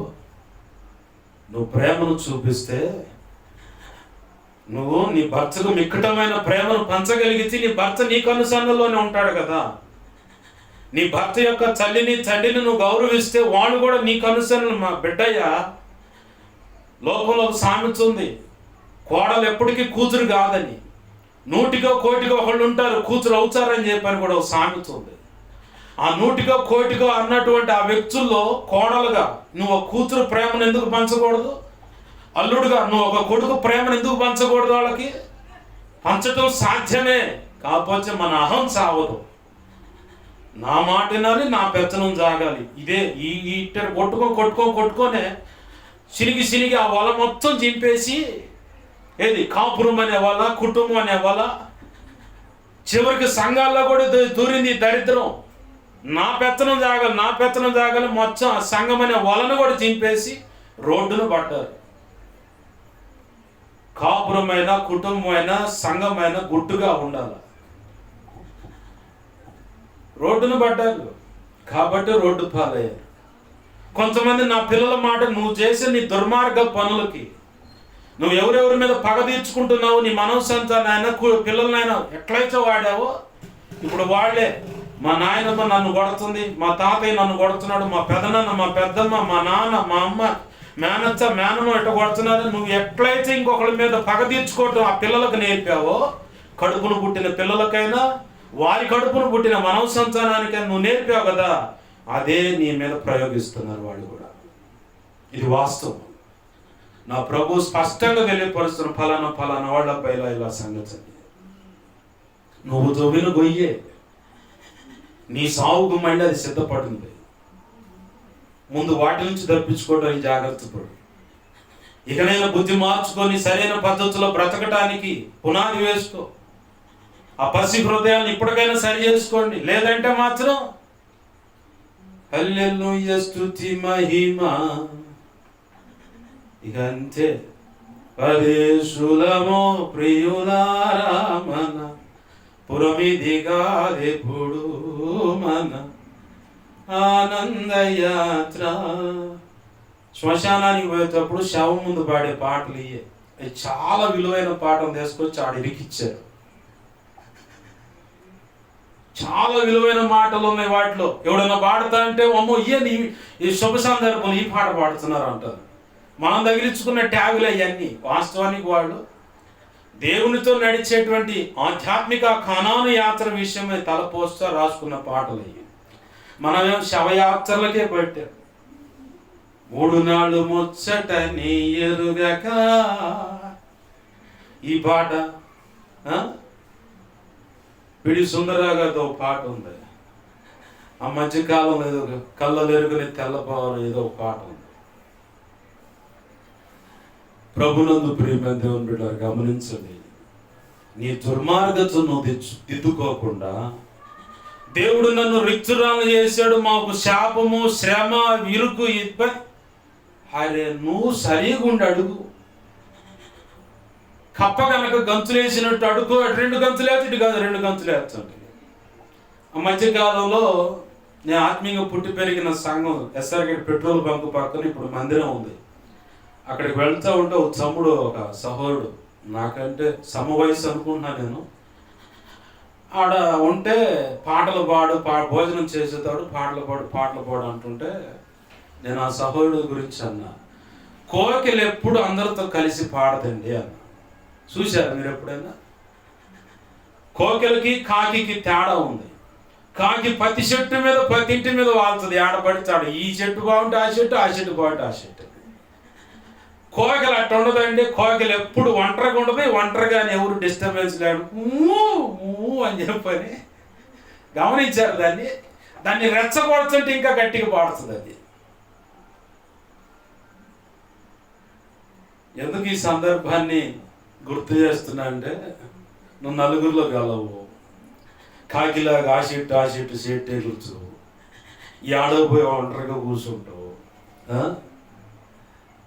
నీకు నచ్చినట్టుగా దేవుడు చేయాలంటే కుదరదు. దేవుడికి నచ్చినట్టుగా ఆయన ప్రణాళికలో నిన్ను నడిపిస్తూ ఉంటాడు. ఆమేన్, హల్లెలూయా. అర్థమైందా? నువ్వు చెప్పొచ్చు లోకంలో చెబుతున్నాయి అన్ని అవి రాజీ పడి బ్రతుకుతున్నాయి మీకోసం. నిలువు దోపిడులు, తల నీలాలు, టెంకాయలు, కొబ్బరి సాంబ్రాణి, ఏదో ఒక జీవాన్ని బలిస్తావంటే అవి నీకోసం రాజీపడి బ్రతుకుతున్నాయి. మధ్య ఆకాశంలో సంచరిస్తా. యేసయ్య దగ్గర వ్యవహారాలు ఉండవు, ఒకటే లెక్క. అమిత్సుమి తెలుసుకోవటం ఆయన దగ్గర ఒక్కటే లెక్క ఉంటుంది. వాళ్ళైతే రాజీ పడి నువ్వు ఏ చెప్పిన వింటారు. యేసయ్య అనడు. రక్షణలోకి వచ్చిన తర్వాత యేసయ్య చెప్పినట్టు నువ్వు వినాలి, నువ్వు చెప్పినట్టు యేసయ్య అనడు. కొంతమంది పిచ్చి పిచ్చి తెలివితేటలో ఉపయోగపెడతారు. మోసే ప్రార్థన చేసి చిన్నాడు, విన్నాడు. ఆ తర్వాత 40 ఏళ్ళు అరణ్యంలో తిప్పి మొత్తాన్ని చంపాడు. అది గుర్తులేదా నీకు? తెలివితేటలు అయ్యే. మోసే ప్రార్థన చేసి చిన్నాడు. నేను కూడా చెబుతాను, నేను ప్రార్థన చేసిన ప్రభు విన్న సందర్భాలు ఉన్నాయి. విన్నా కానీ దరువు మాత్రం పట్టది. నా జీవితంలో నేను చూసిన వ్యవహారం. ప్రభు తెలియదులే క్షమించు అని చెప్పి బచ్చనాడగా క్షమించాడు. ఆ క్షమించు అని అడుగుతుంటే పడాల్సిన దెబ్బలు పెట పెట పెట పడ్డాయి. మళ్ళీ నేనే బచ్చన ఆడుకున్నాయ్యా, చాలే చాలు, బుద్ధి వచ్చినట్టు క్షమించు క్షమించని బచ్చన నేను చెబుతా సాక్షి. మరి మోసే ప్రార్థన చేసే అరణ్యంలో 30 లక్షల పైచులు ప్రజలు చచ్చారుగా. మరి ఒకళ్ళు కాదు, ఇద్దరు కాదు, 30 లక్షల పైచులకు ప్రజలు ఐగుప్తు నుంచి బయటకు వచ్చిన అంతా అరణ్యంలోనే చచ్చారు. యోర్దాను దాటిన తర్వాత సున్నతి అనే క్రమం జరిగింది. ఐగుప్తులో నుంచి బయటకు వచ్చే ముందు అక్కడ సున్నతి పొందిన ప్రజలే ఉన్నారు. మరి సున్నతి పొందిన ప్రజల్లో 2 మాత్రమే, కాలేబు, యెహోషువ. మిగతా సున్నతి లేని ప్రజలు యోర్దాను దాటారు. యోర్దాను దాటం ఆలస్యం. అక్కడ బలిపీఠం కట్టి ప్రభు అన్నాడు, మొదటిగా సున్నతి జరిగించు. చెప్పాక మోసే అరణ్యంలో అడ్డుపడ్డాడు, కానీ వాడు మొత్తాన్ని చంపుతానన్నాను. ఆ మాట కీర్తనలో ఒక చోట రాసింది, 40 సంవత్సరాలు వీరి వల్ల విసుగు చెంది మస్సా దినమందు మీ పితరులు వారి హృదయాలను కఠినపరుచుకొనినట్లు మీ హృదయాలు కఠినపరుచుకొనకుడి. ఎందుకనగా 40 సంవత్సరాలు ఆ తరం వారి వల్ల విసుగు పుట్టి ఇకెన్నడూ నా విశ్రాంతిలో వీరు ప్రవేశించకుందురుగాక అని ఒట్టు పెట్టుకున్నాను అన్నాడు. చూస్తారు ఆ మాట కీర్తన గ్రంథంలో ఉంది. తెలుసు ఎవరికైనా? ఏంది 40 సంవత్సరాలు అంట. నాకు ఆ మాట చూస్తే దడొచ్చుద్ది ముందు. దేవుడే గనక నా విశ్రాంతిలో వీరు ప్రవేశించరు అన్న మాట పలికాడా, అయిపోయింది కథ. అప్పుడు నువ్వు వాడుకున్న కథ అంతా మార్చగలడు, ఏమైనా చేయగలడు. ఈ పాట పాడుకోవాలి నువ్వు. నేను అనుకున్న కథ అంతా మార్చేశాడు, మా కుటుంబం మా బతుకంతా చల్లకిందులు అయిపోయిందని చెప్పి నీకు అట్టపాడుకోవాలి. చూడండి 95వ కీర్తన 8, 9, 10, 11 వచనాలు చదువుకోండి. అక్కడ తర్వాత చదువుకోండి. అక్కడ రాసిన ఒక్క మాట గుర్తు చేస్తాను. 10వ వచనంలో 40 ఏండ్ల కాలము ఆ తరం వారి వల్ల నేను విసికి వారు నా హృదయమున వారు హృదయమున తప్పిపోయిన ప్రజలు, వారు నా మార్గములు తెలుసుకొనలేదని అనుకొంటిని. కావున నేను కోపించి మీరెన్నడూ నా విశ్రాంతిలో ప్రవేశించకూడదని ప్రమాణము చేసి తిని. ఇదే మాట నువ్వు చదువుకుంటే హెబ్రీ పత్రిక 3వ అధ్యాయంలో కనపడుతుంది, 4వ అధ్యాయంలో కూడా కనపడుతుంది ఇదే మాట. ఇంకా కావాలనుకుంటే నిర్గమకాండం కాడికి వెళ్ళు, అక్కడ కూడా కనపడుతుంది. నువ్వు దేవునికి దుర్మార్గంగా వ్యతిరేకంగా బ్రతికి నాకు కలిసి రావట్లేదు, మా కుటుంబాలు ఎట్టాయి, మా పతి మా పరిస్థితిలా అతీదని గాసిగుడ్డు చెప్పమాక. నువ్వు సరిగ్గా నిలబడిచి నా ప్రభు ఆశీర్వదిస్తాడు. విచిత్రం ఏందో తెలుసా? నువ్వు తీసుకున్న తప్పుడు నిర్ణయాలు, తప్పటడుగుల్లో కూడా నా ప్రభు అనుకున్న కార్యం జరిగించి అక్కడి నుంచి కూడా నీకు ఆశీర్వాదం ఇవ్వగల సమర్థుడు. ఆమేన్, హల్లెలూయా. ఆ కోణంలోనే రూతు ఓర్పాను నయోమిని దేవుడు కదిలించాడు. ఎలా? బెత్లెహేం పట్టణంలో కరువు లేదంట, మళ్ళీ దేవుడు కనికరించాడంట, సమృద్ధి ఉందంట. మన పొలాలు ఉన్నాయి, మన స్థలాలు ఉన్నాయి, మన ఇల్లు ఉన్నాయి, పొలం పడిన అని చెప్పని బయలుదేరే ముందుగా నయోమి ద్వారా దేవుడు ఓర్పాను రూతును టెస్ట్ చేశాడు. ఓర్పాను రూతును టెస్ట్ చేశాడు. టెస్ట్ చేస్తే నయోమి చెప్పిన మాటలకు ఇద్దరు ఏడ్చారు. కానీ ఓర్ప మాత్రం ఈ అవకాశం కోసం కాదు నేను ఎదురు చూస్తుంది, టకటక 4 ముద్దులు పెట్టిందో ఏం చేసిందో మొత్తానికి శివుడంతా చీది నయోమి బులి మీద మళ్ళీ ఆమె బులం కొని పోయింది. రూతు మాత్రం ఒకటే మాట ఉంది, అతా నీతో నన్ను రావద్దు అన్న మాట నువ్వు పలకొద్దు. నీ జనమే నా జనం, నీ దేవుడే నా దేవుడు, నీ ఉన్న చోటే నేను ఉంటా, నువ్వు తిన్నదే నేను తింటా, నన్ను దయచేసి రావద్దని చెప్పవద్దు. నువ్వు చచ్చిన కాడే నేను చస్తాను, నిన్ను పాతి పెట్టిన కాడే నన్ను కూడా పాతి పెట్టని. దీనికి భిన్నంగా నువ్వు ఏది అన్నా కానీ ఆ దేవుడు మన ఇద్దరి మధ్యలో తీర్పుగా ఉంటాడు. దయచేసి నన్ను రావద్దు అన్న మాట పలకొద్దు. నయోమి అత్త నువ్వు ఆ మాట అనొద్దు అని చెప్పిన ఒక నిర్ణయం తీసుకోగానే ప్రభు తన శాశ్వత కాలమైన ప్రణాళిక రూతు విషయంలో బయలుపరచబడింది. ఆమెన్, హల్లెలూయా. ఈరోజు నువ్వు తీసుకుంటున్న నిర్ణయాన్ని బట్టే నీ ఆశీర్వాదం ఉంటుంది. ఇప్పటి వరకు ఉపోద్ఘాతం అంటే పునాది వేయబడింది. ఇప్పుడు ప్రసంగంలోకి వచ్చాం. 2 మాటలు తేల్చేయాలని ఆశపడుతున్నాను. రూతు నయోమి ఇద్దరు బెత్లెహేం పట్టణానికి వచ్చారు. అందరూ నయోమి కాదు ఏది ఇట్ అయిపోయింది అది ఇదని మాట్లాడారు. అంతా బాగుంది, నడుస్తూ ఉంది ముందుకి. వాళ్ళ సొంత ఇళ్లలోకి వచ్చారు, ఉన్నారు.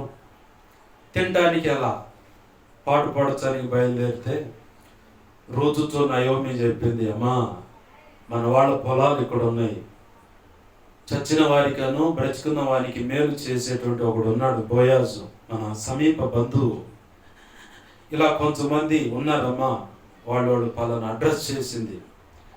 ఇక నయోమి అడ్రస్ చేయగానే రూచిగా చూపించుండదు పొలాలు తిరిగి ఇది మనోళ్ళ పొలం, ఇది మన సమీప బంధువుల పొలం, ఇదిగో మన ఇల్లు మన స్థలాలు, ఇగో ఈ వదిలిపెట్టాడుకు వచ్చాం, ఇది పరిస్థితి, పలానా కరువు రోజున ఇలా వచ్చాం, ఈ కారణం అని చెప్పుండదు. అవన్నీ చూసుకుంది. ఇక పనికి బయలుదేరింది. చచ్చిన వాళ్ళకి బ్రతికిన వాళ్ళకి మేలు చేసేవాడు అంటున్నారు కదా, ఇతని దగ్గరికి వెళితే ఖచ్చితంగా దేవుడు కార్యం చేస్తాడని చెప్పని బోయాజు పొలంలోకి అడుగుపెట్టింది. కొత్తగా కనపడుతుంది ఆమె. పనివాడిని అడుగుతున్నాడు బోయాజు వచ్చి. బోయాజు రాగానే పలికిన మాట చూడండి. దాన్నే మన ప్రియ సహోదరులు ముస్లిం జనాంగం దాన్ని వాడుకగా పెట్టుకున్నారు. ఆ మాట సలాం అలైకుం అంటే వాలేకు సలాం అనే మాట ఇక్కడి నుంచి వచ్చినదే. రూతు గ్రంథం 2:4 చూడండి. బోయాజు బెత్లెహేము నుండి వచ్చి యెహోవా మీకు తోడై ఉండునుగాక అని చేను కొయ్యవారితో చెప్పగా వారు యెహోవా నిన్ను ఆశీర్వదించునుగాక అని ఆమెన్, హల్లెలూయా. అదే దానికి అర్థం. సహోదరులు ముస్లిం జనాంగం వాళ్ళు ఒకళ్ళొకళ్ళు చూసుకున్నప్పుడు సలాం అలైకుం భాయ్ అనగానే వాలేకుం సలాం అంటారు. నన్ను చూసి నీ గడ్డం స్టైల్ చూస్తే చాలామంది ముస్లిమ్స్ అనుకొని సలాం అలైకుం అని చెప్పి అన్న వాళ్ళు ఉన్నారు. వాస్తవం ఇది. నేను అనుకుంటా నేను దానికి సంబంధించిన కాదనుకుంటా. అయినా వాళ్ళు చెప్పగానే భాష అర్థమైంది కాబట్టి వాలేకుం సలాం అంట. దేవునికి మహిమ కలుగును గాక, హల్లెలూయా. ఇక్కడున్న మాట అది. ఈ మాటను వాళ్ళు తీసుకుంటారు, మనం మాత్రం తీసుకోం. శాలం అంటాం లేదా వందనాలు. ఆ వందనాలు ఇవ్వడం కూడా కష్టమైన పరిస్థితి అయింది ఈరోజు. ఈ మాటలు పలికి ఆ తేలి చూడంగానే ఆ కనపడుతూ ఉంది. ఎవరు? పక్కింటాం కాదు, ఏంది రూతు కనపడుతూ ఉంది. రూతు కనపడంగా ఎవరు అమ్మాయి ఏంటంటే పలానాయ బోయాజ్ మీ సమీప బంధువురాలు. బోయాజ్ అంటున్నారు మీ సమీప బంధువురాలు నయోమి ఉంది కదా, అలా పెద్దోడి భార్య లేదా చిన్నోడు భార్య, ఆడ అవి రాయలేదు పెద్దోడు చిన్నోడు భార్య అని. ఆ కోడలు అని చెప్పని. అవునా, ఈ అమ్మాయి గురించి విన్నానయ్యా నేను, చాలా మంచిది అని చెప్పని.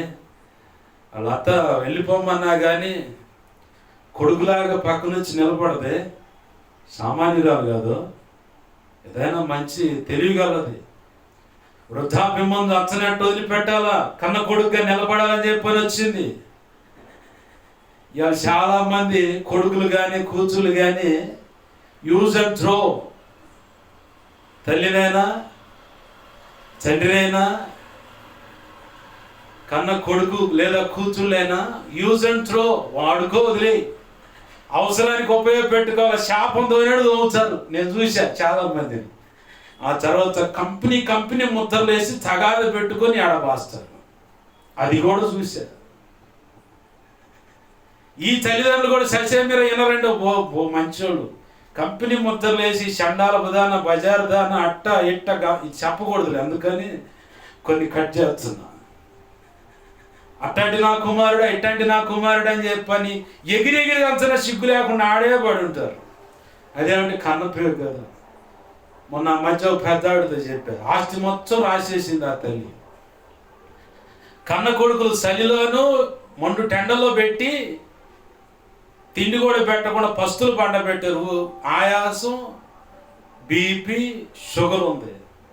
ఇప్పుడు లేదులేండి, ఆమె వెళ్ళిపోయింది ప్రభు సన్నిధికి. మనవరాళ్ళు అయితే ఏం మంచి మంచి కంపెనీ ముద్రలతో కూడిన మాటలు అడిగారు, నా చెవులతో నేను విన్నా. కోడలు కానీ కొడుకులు కూడా మళ్ళీ ఏనామా నువ్వు పచ్చాకలే, పెళ్ళం మాట బోబెట్టదని, 2 రకాల బోబెట్టదని పెళ్ళం మాట ఇవ్వకపోతే. అర్థమైంది మీకు? ఒకటి కడుపుకు పెట్టే ఆకలేనే బోవ, రెండోది శరీర ఆకలేనే బోవ.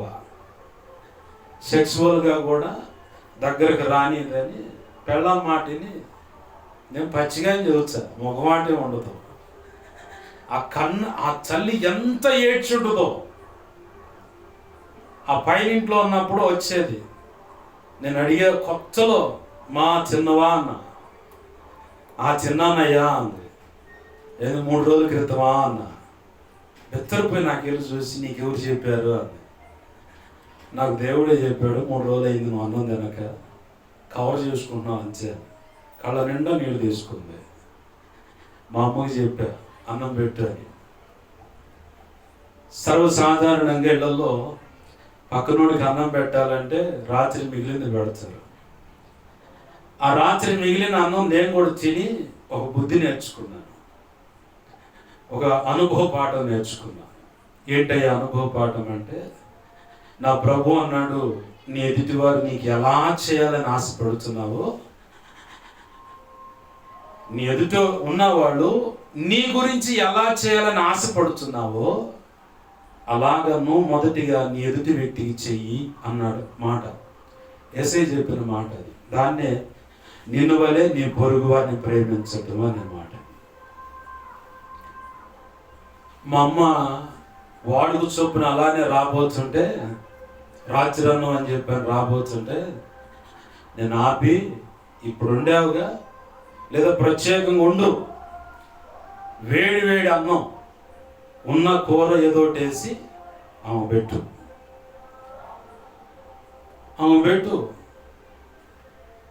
ఆనాటి నుంచి ఈనాటి వరకు కూడా నా ప్రభు కృపను బట్టి నేను చేసే ప్రతి ఆర్థిక సహాయమైన, తిండి గింజల విషయమైన, ఒక వ్యక్తిని ప్రోత్సహించడం, నడిపించే విధానంలో అయినా సరే నేను నేర్చుకున్న పాఠం అది.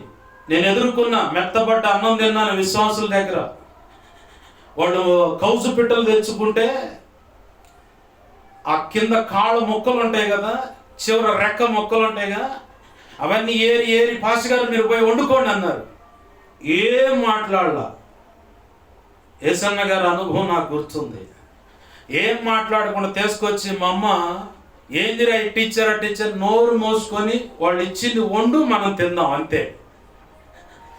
ఆమేన్, హల్లెలూయా. సేవ అంటే అదేనండి. అని చెప్పని ఊసారంట మోకం అన్నంలో. వచ్చి ఏం చేశాడు ఏసన్న గారు, సంతోషంగా కలుపుకొని తింటే చల్లారి వచ్చిండి ఆయన బాప్తీసంలో దేవుని సన్నిధికి. అందరు దైవజనులు చూశాను కానీ ఈ దైవజనుడు వేరు, పదవే నేను కూడా వస్తా పద మందిరానికి అని చెప్పని. మారాడా లేదా? ఆయన సాక్ష్యంలో మారినట్టు ఉందా లేదా? ఇలాంటి అనుభవాలు చాలా ఉన్నాయి నా జీవితంలో. ఇంట్లో వండుకున్న పిండి వంటలు చక్రాలు ఉంటాయిగా, చేదెక్కుతుంది ఇంక కొంతగా. ప్రస్తుతం అయ్యా ఒకళ్ళు ఇస్తే తింటా ఉన్నా, నేను కావాలని తింటా. నేను వాళ్ళకు సిగ్గన రావాలి, ప్రభు సరిచేయనన్నా సరిచేయాలి. నేరం మోపట్లేదండోయ్, బాగా గుర్తుపెట్టుకోండి. సేవ చేయాలనుకున్న వాడికి ఇలాంటి అనుభవం మెట్టులు పడతాయి. నువ్వు ఒకవేళ ఉంటే ఖచ్చితంగా అనుభవం మెట్లోకి వెళ్ళాల్సిందే, ఆ అనుభవాన్ని ఎదుర్కోవాల్సిందే. ప్రారంభంలో నేను సేవకుడిగా పరిచయం అయినప్పుడు అన్నారా అని చెప్పి శాలువా కప్పినంత సంతోషంగా కుర్చీ ఇచ్చి మరి కూర్చోబెట్టిన సందర్భాలు ఉన్నాయి. ఒకనొక గడియ రాగానే వస్తే వచ్చిండు, కూర్చుంటాడు కింద అని చెప్పి నిర్లక్ష్యంగా చూసి వారి సంఘానికి వచ్చేటువంటి వ్యక్తికి కుర్చీ అయిపోయి నన్ను కూడా పిలిచి ఆ కుర్చీ మీద కూర్చోబెట్టిన సందర్భాలు ఉన్నాయి.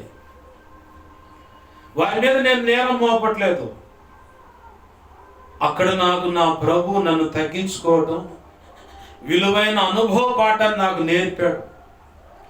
అందుకే ఓ పాటలో నేను రాసుకున్నాను, నా మేలుకేనా యేసయ్య సమస్తము సమకూర్చి నువ్వు జరిగిస్తున్నది. ఈ పరిస్థితులన్నిటిని వాడుకొని అనుభవ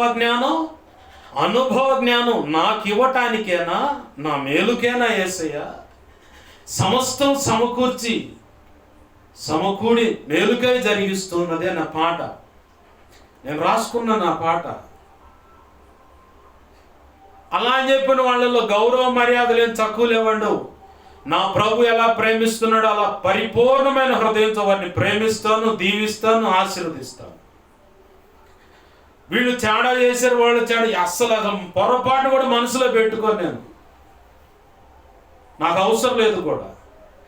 నన్ను తృణీకరిస్తున్నారు. ఆయన పక్షంగా కదిలిన దైవజనుడిని ఆయన తృణీకరిస్తున్నారు. ప్రభు ఏమన్నాడు, నా నామం పేరట మీకు గ్లాసుడు చన్నీళ్ళు ఇస్తే ఖచ్చితంగా వారి ప్రతిఫలం వారు పొందుతారు అన్నాడు ప్రభు.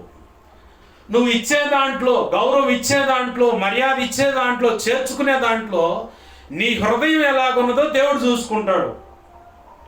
ఆహ్వానించబడ్డ నేను నా హృదయంలో ఎటువంటి ఫీల్ పెట్టుకోను. నా ప్రభు చెప్పాడు, వాడు పిలిచారా వెళ్ళు, నీ సంఘ క్రమాన్ని దాటి కాదు, నీకున్న పద్ధతులు దాటి కాదు, పిలిస్తే వెళ్ళు.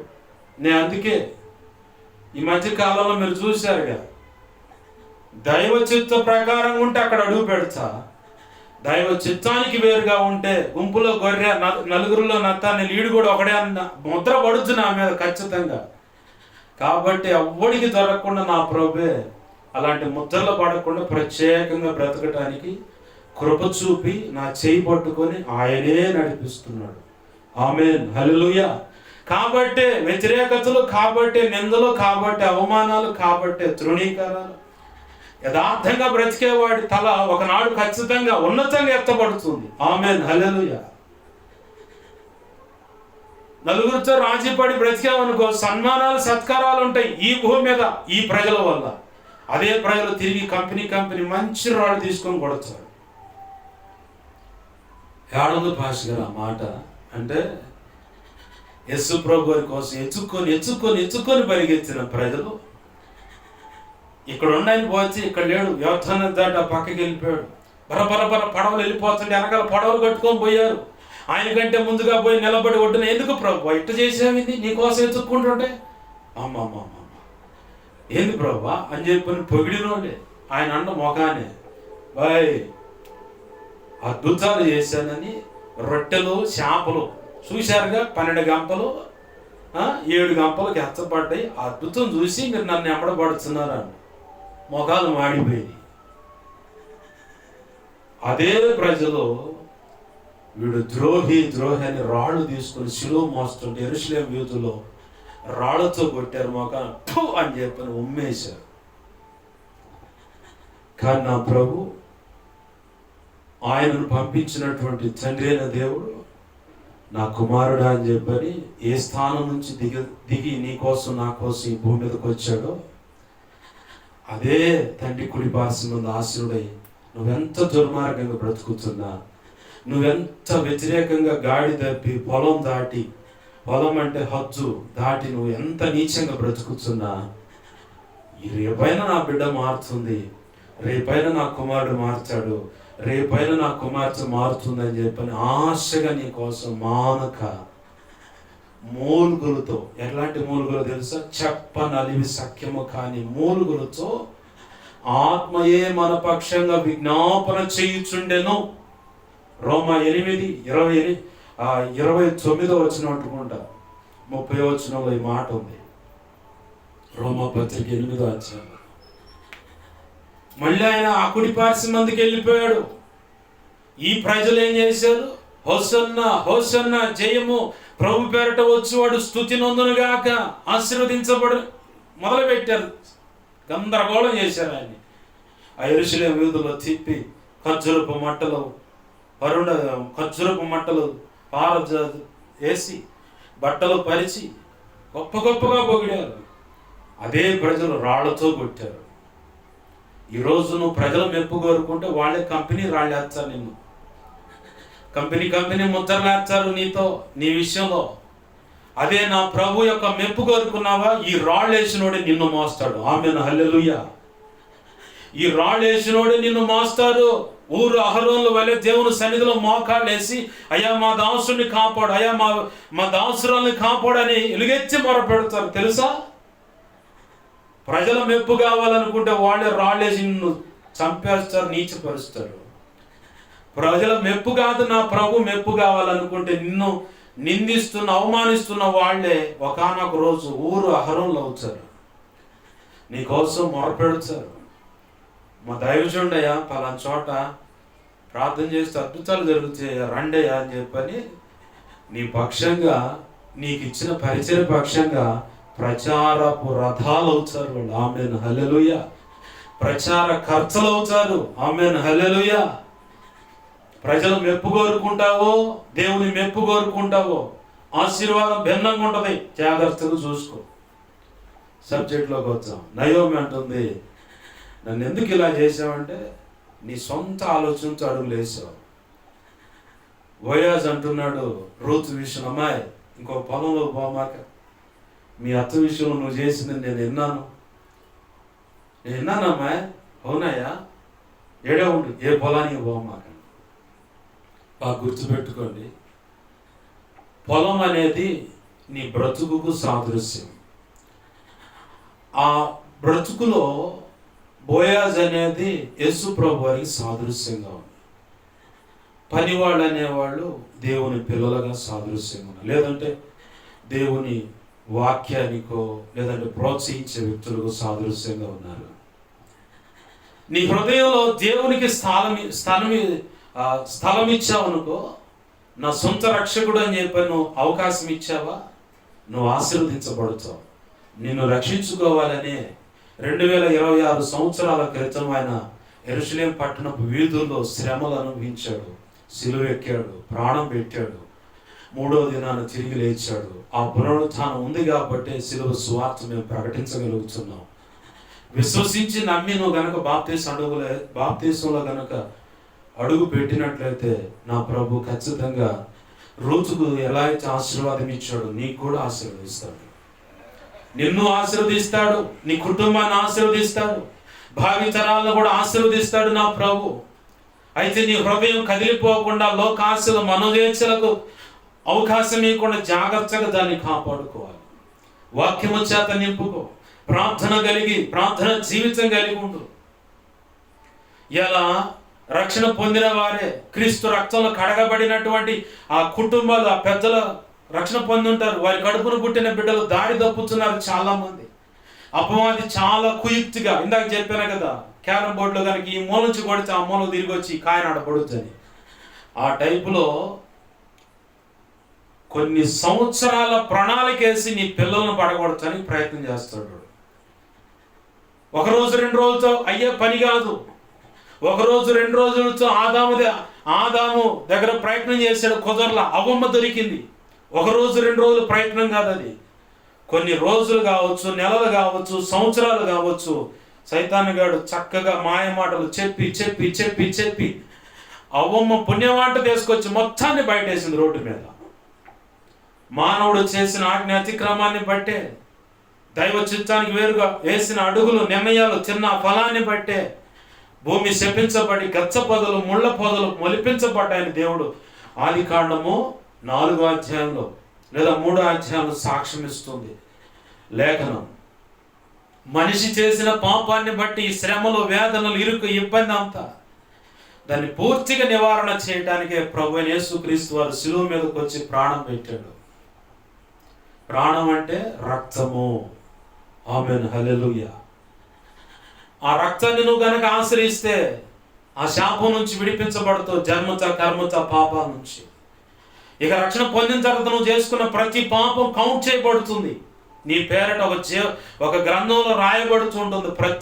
ప్రతిదీ నువ్వు తప్పు ఒప్పుకొని మళ్ళీ తిరిగి ఆటగా మొదలుపెట్టి మళ్ళీ చేసిన ప్రతి తప్పు, తాగుడు కావచ్చు, సిగరెట్ కావచ్చు, గుట్కా కావచ్చు, ఖైనీ కావచ్చు, జోడాబ్బులు కావచ్చు, వాళ్ళ అబ్బులు కావచ్చు, వాళ్ళ అయ్యా బాబులు కావచ్చు, వ్యభిచారం కావచ్చు, దుర్మార్గం కావచ్చు, నీ హృదయంలో ఏం పెట్టుకున్న అన్నీ, పక్కవాడి మీద పగ పెట్టుకోవచ్చు, కొంతమంది కసువులు తగదు అయ్యి మొత్తం అన్నీ రక్షణ పొందావు కదా, మొత్తం లెక్క రాస్తాడు ఆయన. ఒక రోజు ఉంటుంది ప్రభు చిత్తమైతే మంచంలో పెట్టి అక్కడ రుబ్బురోల్లో పడ్డ మినపప్పుని కనుక ఎగేసి రుబ్బుతూ చూడ ఆ గ్రైండర్ ఆ టైపులో ఆ నలుపుతుడు అనమాట. ఆడ దాకా పోకుండా ఒప్పుకొని విడిచిపెట్టి ప్రభు కృప పొందుకున్నానుకో ఆ గ్రంథంలో రాయబడ్డాయన్నీ తుడిచేస్తూ ఉంటాడు. ఎప్పుడు పరిశుద్ధమైన శరీరం, రక్తము తీసుకునే ఆ సమయంలో మొత్తం తుడిచేస్తాడు ఒప్పుకొని. నువ్వు మళ్ళీ రీకౌంట్ చేస్తావు చూడు, రీఎంట్రీ ఇచ్చి మళ్ళీ మొత్తం మొదలు పెడతావే, అవి మొత్తం రాస్తానే ఉంటాడు. చూస్తాడు 29వ అధ్యాయం సామెతల గ్రంథం 1వ వచనం కాడికి వస్తాడు. ప్రకటన గ్రంథం 3వ అధ్యాయం 18, 19, 20 వచనాల కాడికి వచ్చాడు. లేదా ప్రకటన గ్రంథంలో 7 సంఘాలకు చెప్పిన మాటల కాడికి వచ్చాడు. మర్యాదగా ఎక్కడైతే పడ్డావో వాడితో సరి చేసుకో. ఆ మొదటి క్రియలను మళ్ళీ చెయ్యి. దిద్దుకున్నావా, దీపస్తంభం మీద దీపం వెలుగుతూనే ఉంటుంది, లేదా నేనే వచ్చి తీస్తాను అన్నాడు. ఇక ఎలాగదు దీపం, నువ్వు ఎంత ముట్టించినా ఎలాగదు ఇక అది జాగ్రత్త. లేదంటే హఠాత్తుగా నాశనం వచ్చి పడుతుంది. 29వ అధ్యాయం సామెతలు 1వ వచనం. మారు మనసు పొందుటకు దానికి సమయం ఇచ్చా, మాట విన్న నల్లకున్నది కాబట్టి మంచం బట్టి. అవును పాష గారు, యెజబెల్ గురించి కంటే మరి దాని లక్షణాలే నీ హృదయంలో ఉంది. చెప్పు, దీనికి కూడా తెలివితేటలు. మళ్ళీ గలతీ పత్రిక 5వ అధ్యాయం 19, 20, 21, రోమ పత్రిక 13వ అధ్యాయంలో 13వ వచనంలో ఉన్న ఆ లక్షణాలు. రోమ 1వ అధ్యాయం 28లోగా 28 నుంచి 31 వచ్చిన 32 వచనాలు కానీ, 2 తిమోతి 3వ అధ్యాయం 1, 2, 3, 4, 5, 6 వచనాల్లో కానీ అయ్యే ఆ లక్షణాలేగా. చెప్పు, చాలా ఉంటే చెప్పు, లెక్కలు కూర్చొని మాట్లాడుకుందాం. నీ హృదయాన్ని నువ్వు సరి చేసుకుంటే నీ కుటుంబం కూడా ఆశీర్వదింపబడుతుంది. నీ హృదయాన్ని చాలా జాగ్రత్తగా కాపాడుకోమంటుంది లేఖనం.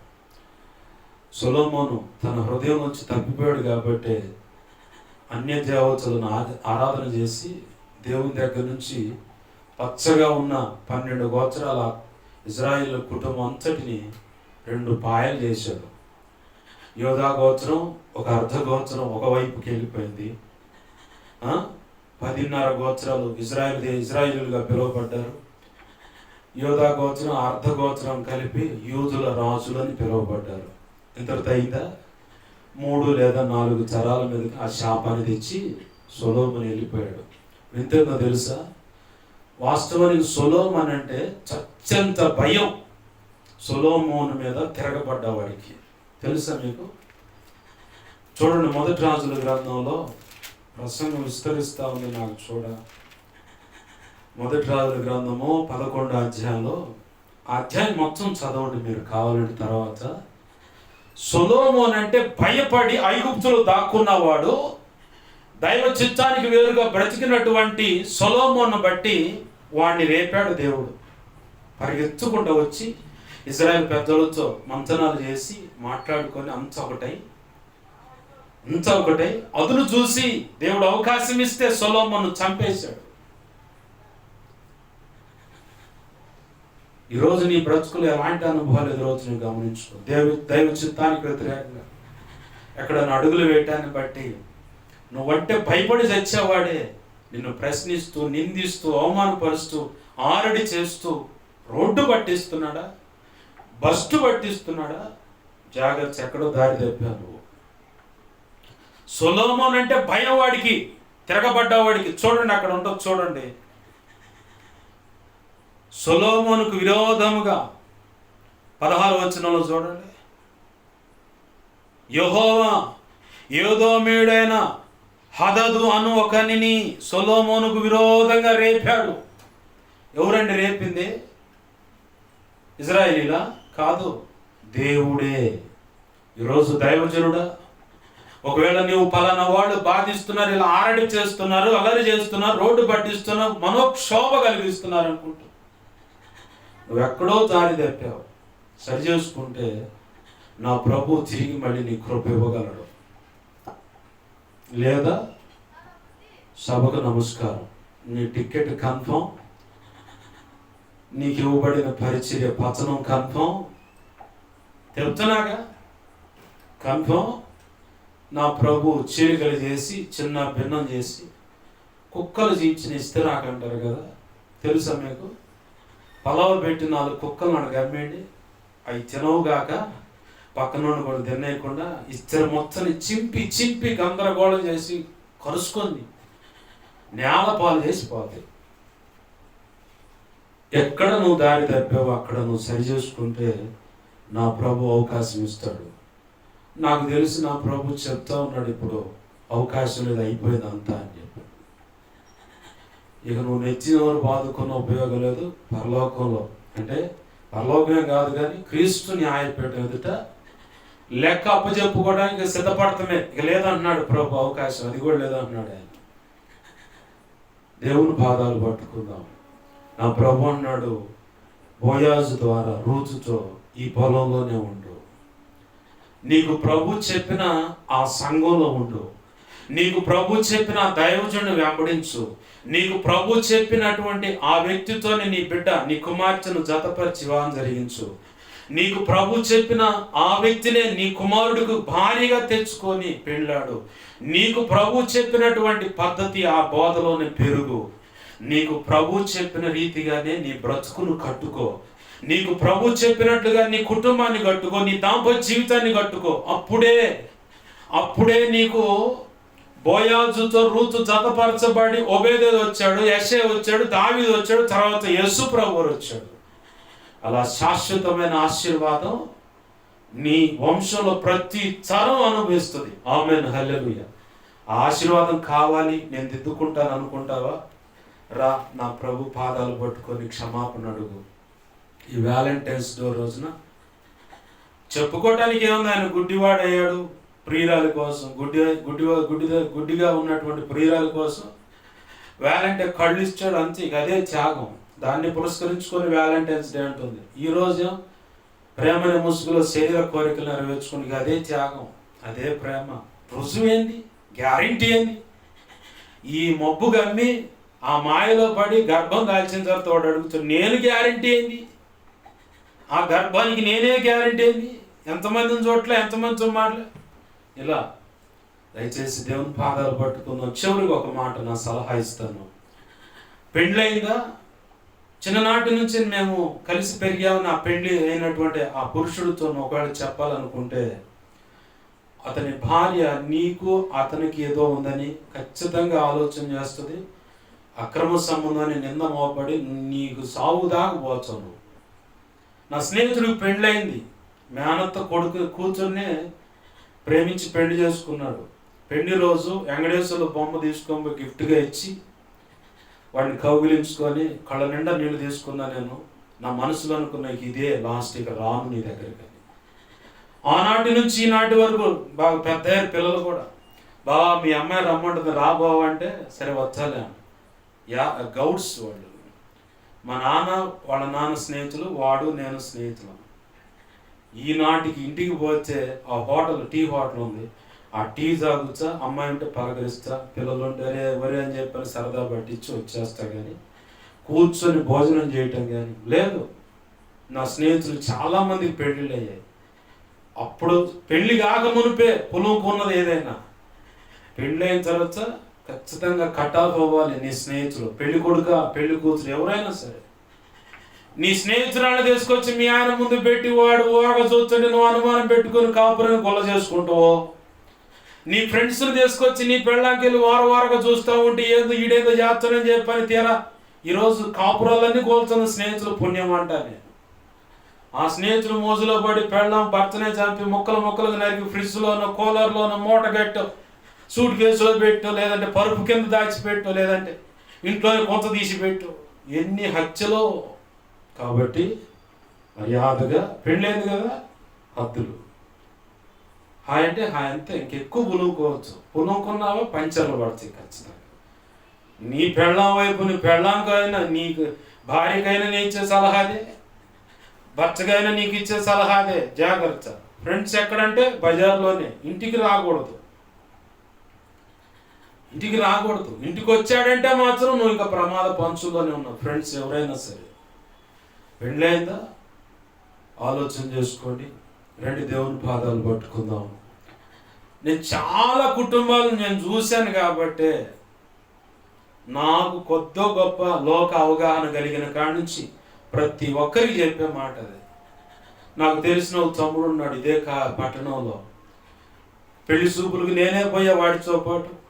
చివరికి పెళ్లి రోజు నిద్రలకు కూడా నేనే వాళ్ళిద్దరు తీసుకుపోతాడు. చెప్పే ఒక సలహా, మా ఇంటికి పెద్ద కోడలివి, ఏ విషయంలో నువ్వు ఓర్చుకోవాలి, నువ్వు నిలబడాలి.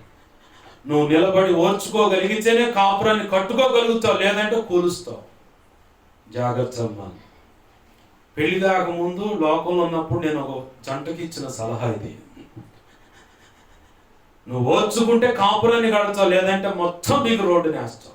ఆ మధ్యకాలంలో కుటుంబం మాట్లాడుతుంటే నేను అంత మేనమామ పోలికలు అంటే నేనన్నా అమ్మమ్మ పోలికలో రాలేదమ్మా, అవి వచ్చి ఇక ఎవరినో చూసుకొని పోతారు, లేదంటే మొత్తం సంచి పెడతారు, దేవుడని ఆడని పోతారు. ఏంది మేనమామ పోలికలు వచ్చినాయి కాబట్టి కొద్దిగా గొప్ప కూర్చొని ఓర్చుకొని పెడుతున్నారు అన్నం. అమ్మమ్మ పోలికలు వచ్చి అట్నే హల్లెలూయా స్తోత్రం. సరి చేసుకోండి పద్ధతులు, దేవుని పాదాలు పట్టుకొని ప్రార్థన చేసుకుందాం. రండి ప్రార్థన చేసుకుందాం. ప్రేమగల మా కన్న తండ్రి యేసయ్యా, నీకు వందనాలు, కృతజ్ఞతాస్తుతులు. మీరు ఇచ్చిన వర్తమానంలో ఎన్నో విలువైన సంగతులు ఉన్నాయి. ప్రతి ఒక్క హృదయాన్ని స్పృశించారని నేను నమ్ముతున్నాను. ప్రతి ఒక్క బ్రతుకును మీరు తట్టారు అయ్యా. ఆనాడు హృదయమును వాకిలి కాడ ఉండి తడుతున్నాను అన్నట్లుగా ఈరోజు ఈ వాక్యపు కాంతిలో నుంచి దైవజనులతోనూ సంఘ బిడ్డలతోనూ ఆయా సంఘాల్లో ఉన్నటువంటి ఈ ప్రాంత ప్రజల బిడ్డలతో ప్రతి ఒక్కరితోనూ మాట్లాడు, నాతోనూ మాట్లాడు. నీకు స్తోత్రాలు. నీ వాక్యాన్ని హెచ్చించుకుంటున్నావు, నీ నామాన్ని గనపరుచుకుంటున్నావు. బ్రతుకులు దిద్దుకొని దేవా నీ కృపలో బ్రతకాలని ఆశపడుతున్నాం. ఎందరైతే సరి చేసుకొని నీ మాటకు లోపడుతున్నారో ప్రతి బిడ్డను దీవించి ఆశీర్వదించి కృపలో వర్ధిల్ల చేయండి.